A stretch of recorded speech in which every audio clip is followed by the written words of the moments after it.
ورسولہ النبی الکریم۔ جہاں میں ہے ہر سو یہ عبرت کے نمونے، جہاں میں ہے ہر سو یہ عبرت کے نمونے، مگر تجھ کو اندھا کیا رنگ و بو نے۔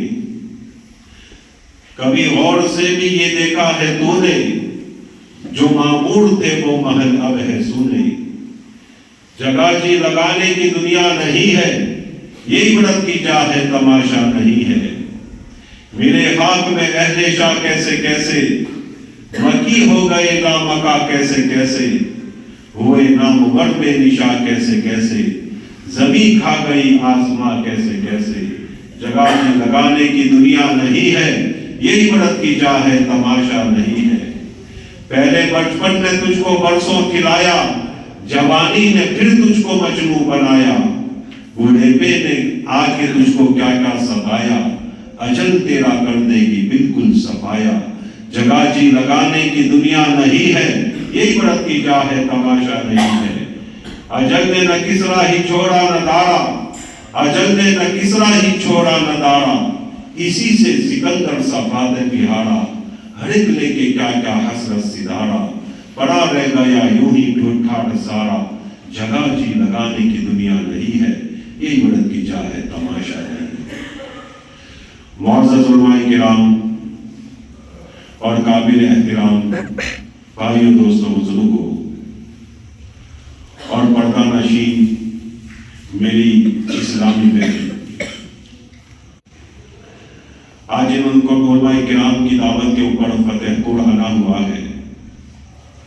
اللہ تعالیٰ ان علماء کرام کو جزائے خیر نصیب فرمائے، جنہوں نے ایک مشن چلایا ہے کہ ہماری سماج سے رواجات کو ختم کیا جائے۔ اس قوم میں رواجات ختم ہو جاتے ہیں، قوم ہر اعتبار سے پھولتی پھلتی ہے۔ اس قوم میں رواجات عام ہو جاتے ہیں، وہ قوم برباد ہو جاتی ہے، کنگال ہو جاتی ہے، اور بری چیزوں کا اور برے مذہبوں کا اور غلط دین کا اور بدعت کا شکار ہو جاتی ہے۔ اللہ تعالیٰ ان علماء کرام کو مضبوطی نصیب فرمائے، طاقت نصیب فرمائے، استقامت نصیب فرمائے، اللہ دین دگنی رات چگنی ترقی نصیب فرمائے، اور ہم سب کو مل کر ان علماء کرام کے شانہ بشانہ اور ان علماء کرام کے کندھے سے کندھا ملا کر کام کرنے کی توفیق نصیب فرمائے۔ اس پر انشاءاللہ میں آخر میں کچھ آپ کے روبرو کچھ باتیں کروں گا۔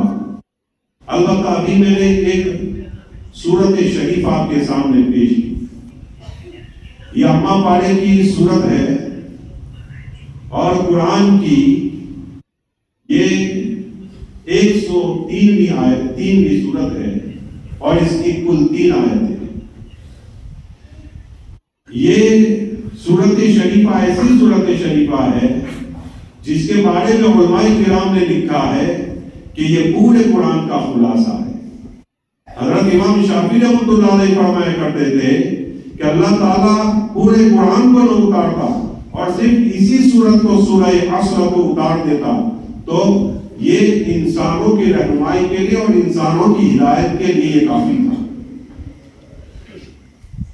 اور کتابوں میں یوں بھی لکھا ہے کہ صحابہ کرام رضی اللہ تعالیٰ عنہم اجمعین جب جمع ہوتے تھے تو اسی صورت کو لے کر آپس میں ڈسکس کیا کرتے تھے اور اسی صورت کو لے کر بات چیت کیا کرتے تھے۔ اور یوں بھی روایتوں میں آتا ہے کہ جب مجلسیں ہوا کرتی تھی اور مجلس سے جب الگ ہوا کرتے تھے اس وقت صحابہ کرام رضی اللہ تعالیٰ عنہم اجمعین آخر میں یہ سورت شریفہ پڑھتے تھے اور پھر اس کے بارے میں کچھ معنی اور مطالب سمجھتے تھے اور پھر اس کے بعد اپنے گھر تشریف لے جاتے تھے۔ ایک بات معلوم ہوتی ہے کہ سورہ عصر جو صرف 3 آیت والی سورت ہے کتنی اہمیت رکھتی ہے اور کتنی زیادہ ہمارے لیے اس میں درس اور سبق ہے۔